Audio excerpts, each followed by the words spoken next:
Welcome to another edition of Influence Today. My name is Chet Tart. I'm with Terry Lyles. And Influence Today is a podcast about different elements in your life, different things that happen, whether it be in the news, but whether it be the people that are around you, things that influence you.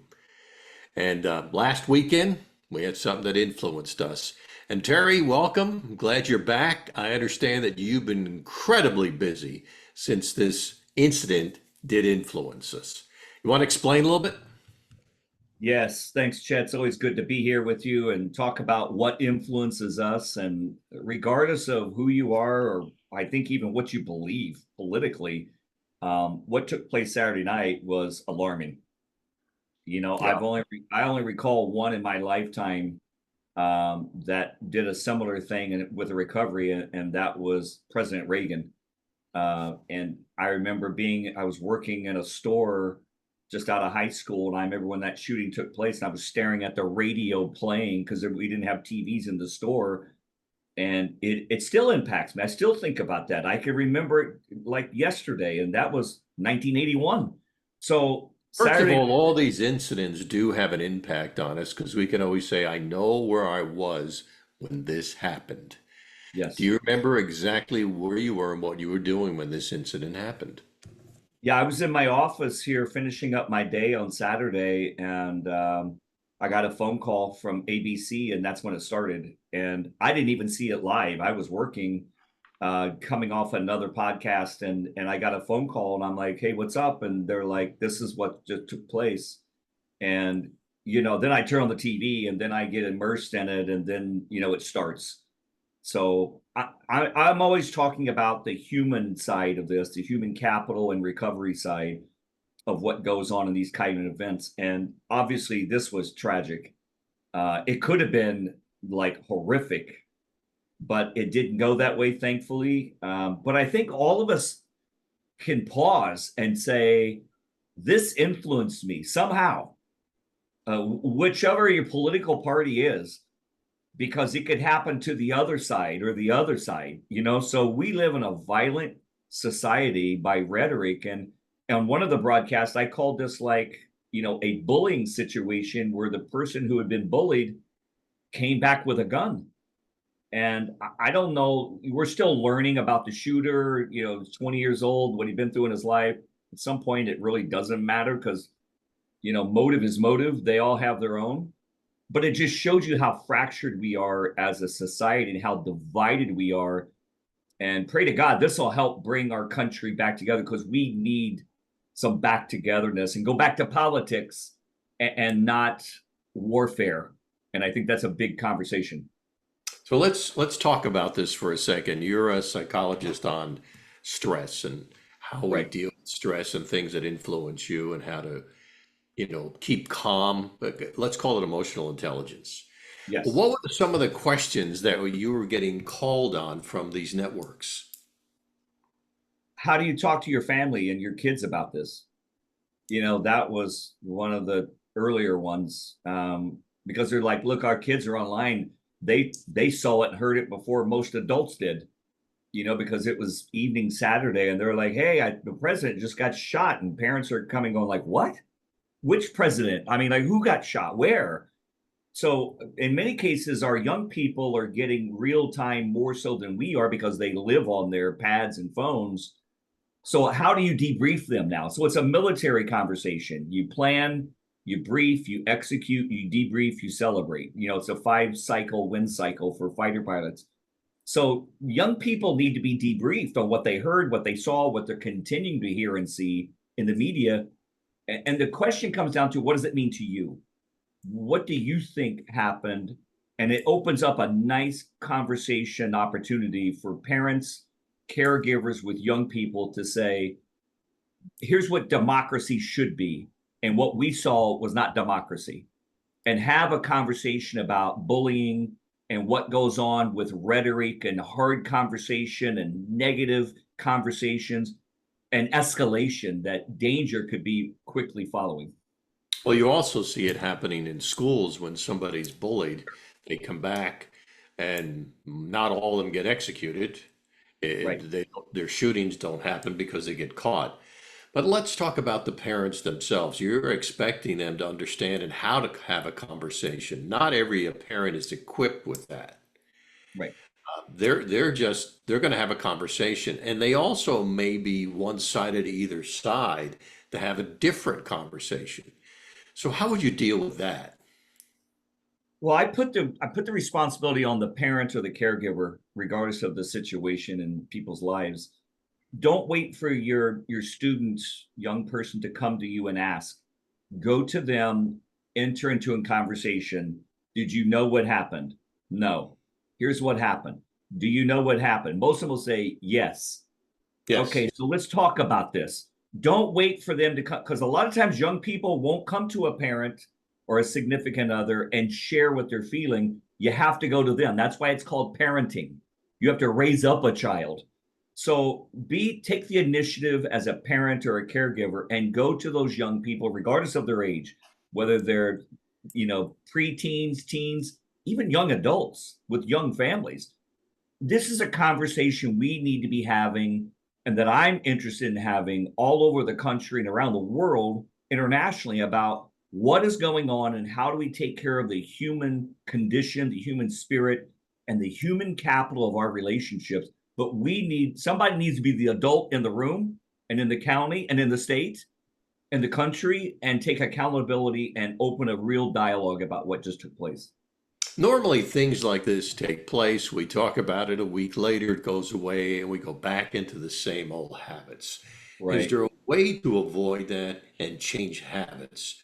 I know there's a couple things that I train leaders in, and Mhm. that's continual conversation about the same thing over and over again. I say consistency is the key to your success. Yes. That's not possible all the time, although we do have habits. I mean, happened to be in Vermont when this happened, and we were at dinner at a friend's house, and the phone rang, and the people we were with was their child, who was in their 20s, calling us to let us know what happened. But the Wow. information was too new at the time to know exactly what happened. Right. So the question I have is, uh, definitely, should we prepare ourselves for this kind of conversation in the future? And also, after a week, when this runs out and we start getting back into old habits, how do we stay consistent as parents talking to our children? Chet, it's a great question, and I think because of the impact of what took place on a suicide or an assassination attempt, this guy ends up maybe he was thinking about suicide before. I had a lot of questions about what could be in the shooter's mind.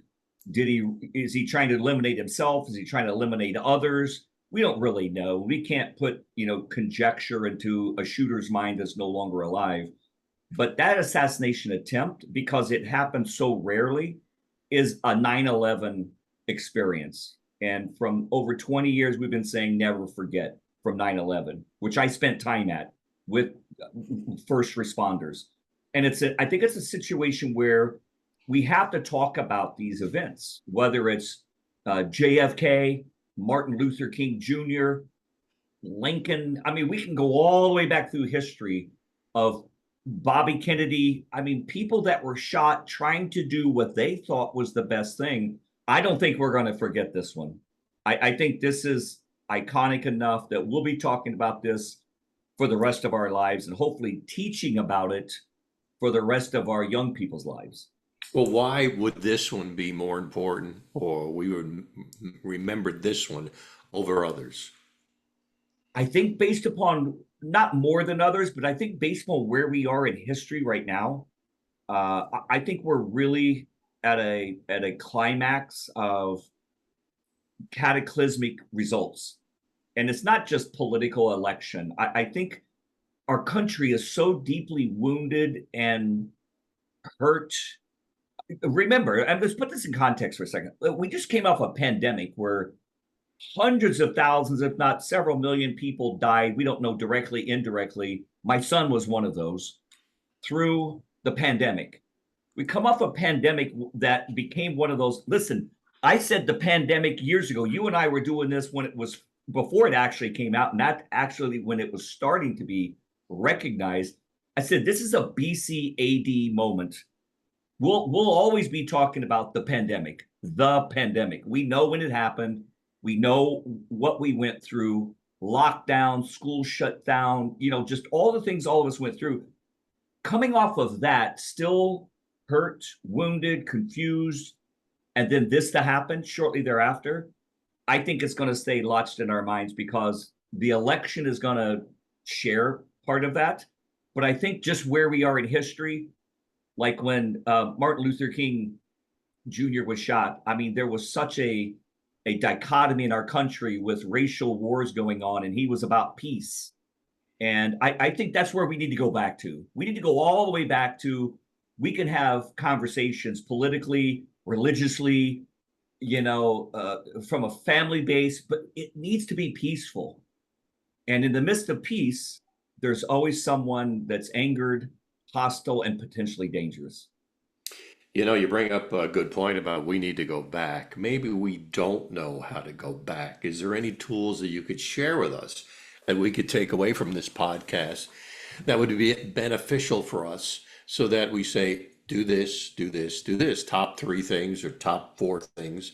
And also when the rhetoric is going to get back, it's going to get back between Right. the two parties.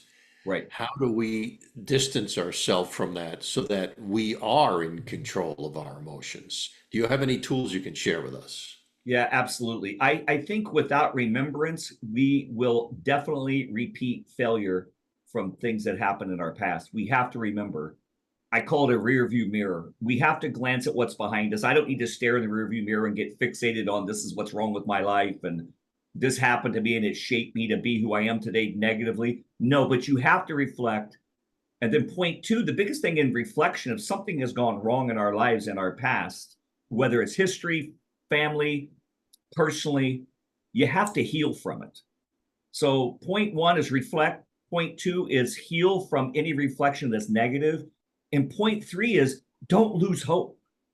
You've got to continue to believe in the present, stay in the present and in a moment, and believe for a better resolution every day going forward. And I love the word hope because if you cut the E off, it's hop, which means to elevate.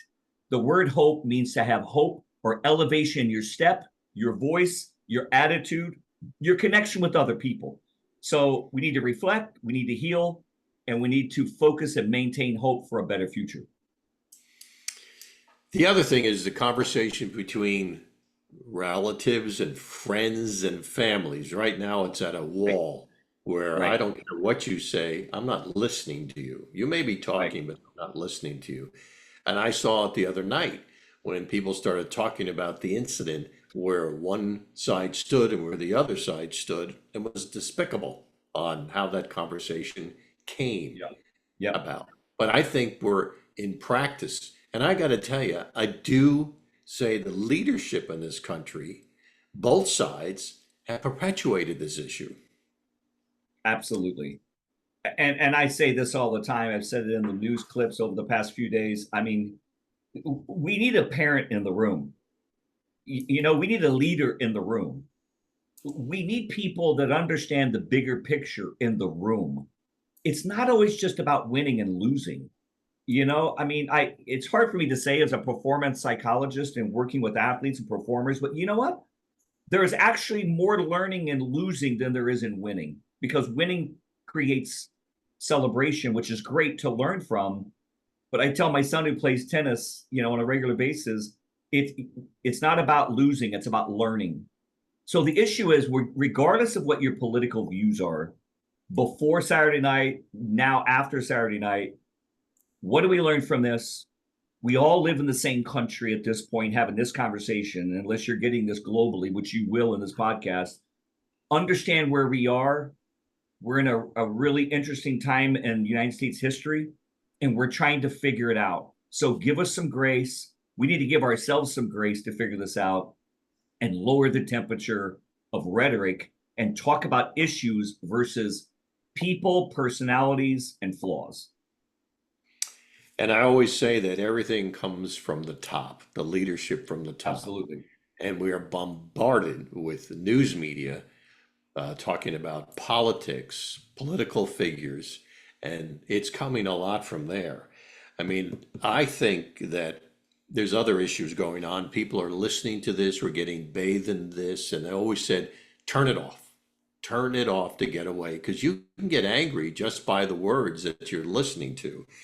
The other topic we discussed, we don't know about yet, maybe mental health played something in this situation. Oh, So it with the does. questions, when the questions you got from the news media, was that one of the questions?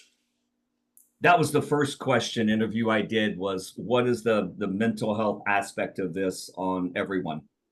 Like, how does this affect us? And whether you are directly connected to it, um, I mean, just think for a moment if you are directly connected to former President Donald Trump, and in this case, this happened in a live audience with a global audience watching it live real time. You can't filter this.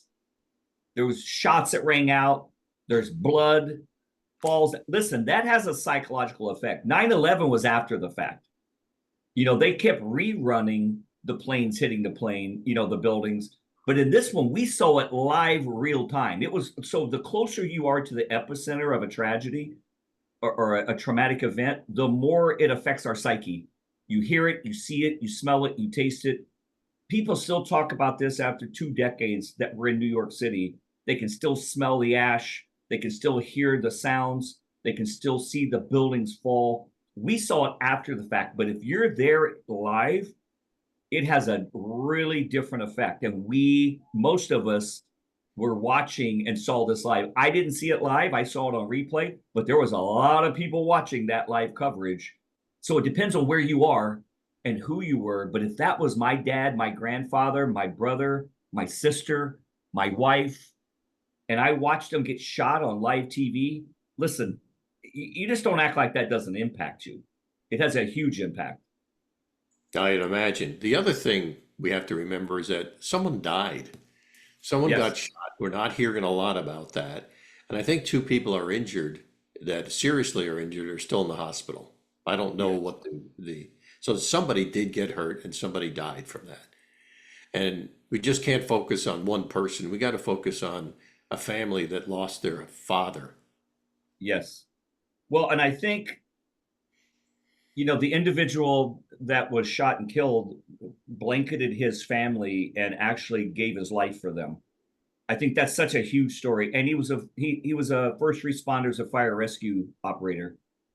So he went into automatic protection mode and he jumped on top of his family to get them down. And unfortunately, he got caught in the crossfire that Yeah. saved his family's life. So take that individual. Can you imagine your dad is sprawled on top of you and his head was just disintegrated from the bullet that was meant for the former president of the United States? I mean, how do you live with that? You know what I mean? I mean, you got to get through that. And that just doesn't go away. That's not a nightmare. That's reality. They're burying him. So in our lives, we have tragic events that happen to us, a loss of a loved one, a friend, a family member, tragic accident, illness. These kind of traumatic events bring all of that up inside of us unless they're resolved. And even if they are, you think they are, you have to go back through and process them again. So it brings up a lot of wound potential healing and rehealing because we have humanized it, I hope, through some of the stories we're sharing now, that innocent people were injured and killed. One survived, shooter eliminated. The message is, what do we take from this? How do we become better as individuals, families, society, and as a country at large? I don't know if anyone asked you this question. President Trump knows that somebody got killed in this crossfire. How do you Yeah, think it affects him? We just don't know because he is involved in the Republican convention right now, and right. that's where his mind's focused. But it's got to be that it missed me, but it killed someone else. Well, I think from the reporting I've heard and that I've been reporting on, I don't have all the details. All these details are still coming out. They were still in the same area after the shooting. So he was vetted. He was very well aware of what happened, and knowing some about him, he probably even reached out to their family. I know he started a GoFundMe page for him. I mean, that says a lot right there. So he didn't go like, wow, somebody just took a bullet from me. Secret Service, you get paid to do that. That's still a bad thing. This was an innocent bystander at a rally. It's like going to a concert and getting shot in Vegas years ago. This is like going to a movie theater and getting shot when you're just trying to watch a big screen show with your family eating some popcorn. So I know he reached out. I'm sure he did. I don't know in all the areas, but he did start a GoFundMe page. And I think there's over $3 million already pledged to the family of this victim that lost his life because of a missed shot that hit him. And what does that say? Like that, Chet, I just really believe, I'm just an old school kind of faithful guy. When your number's called, you're going to answer. Yeah, there's no His way. number, President Trump's number wasn't called. It rang, but he didn't have to answer it. But the guy behind him did answer that call, and that should never be forgotten either. Right. This has been a great conversation, Terry. If you would do me a favor, just repeat some of the tools we can walk away with so that we can have better conversations with each other, with our children, and with the opposite side. What are 3 or 4 things that you want us to do so that we stay strong? Well, as I said earlier, just to reiterate, number one, let's change the conversation from me versus you versus me, to how do we get along? We are human beings. We're not just male, female, gay, straight, black, white, brown, green, Martian. I don't know, whatever you handle that's fine. Can we get along as human beings? Number one, let's go to a conversation where we can say, listen, we have an opportunity to change here because of what just happened, as an example. Number two, make sure that you reflect. Any damage is still there, own it. Number three, heal from it. Go back, reiterate it, write letters, burn it, talk to your therapist, your coach, your spouses, children, whoever that is, and process that. And then lastly, number four is make sure that you don't lose hope in a better reality, a better future for all of us as human beings, sharing our space on the planet. And for you and I here in South Florida, but globally, as people watch this podcast and listen to it from anywhere in the world, we have a lot of healing to do, but we have a lot of growing to do to help each other in the midst of growing peace, that we need to be ambassadors for peace. Make one small comment at the end is that it starts locally with the family, and then it starts with the neighbor, then it starts with the neighborhood. If we're able to add value to our kids and our neighbors and the neighborhood, it will expand from there. I don't think we can run to the top and say we're going to, change things. But I do think politics starts locally. And I think the biggest impact is local politics and Yes, local conversation and local town halls. I think that's powerful. I do too. And politics in our lifetime, Chet, has changed a lot. It's gone from a difference of ideas, thoughts, and policies to, you know, destruction of the other person, annihilation of the other party. And we've seen flashes of that through 240 plus years of history here in the States. But we're in a different place than we were 50 years ago, 100 years ago, 200 years ago. And this should not be happening. And for the listeners that are out there, viewers, I have a free PDF download on my website, terrylyles.com. And it's a free PDF download. And it's called Caught in the Crossfire. And it's a 30-page manual on how to experience something like this, grow through it, heal from it, and move on in your life. So appreciate being able to offer that out to everybody. Feel free to ship it out. It's free. Like I said, we don't make any money from it. My publisher was gracious enough to do this with me. And we just want to be able to help others out there heal, grow, and continue in hope and peace. Thank you, Terry. That's on your website, right? Yes, sir. terrylyles.com. Yes, sir. terrylyles.com. Remember that. Yes. Hey, if you like the podcast, we look forward to you giving us some fives so we can continue this, and also let other people know about Influence Today, the things that influence you. If you want to go back and look at some other podcasts and see the people we've talked to, I think you would enjoy some of the old podcasts also. Terry, Absolutely. thanks for the insight today. I do appreciate it. And my name is Chet Tart. I'm with Vistage, Florida. If you need me, it's CTART at vistageflorida.com. Our purpose is growth and leadership. Thanks, Terry. And thank you for listening to another edition of Influence Today.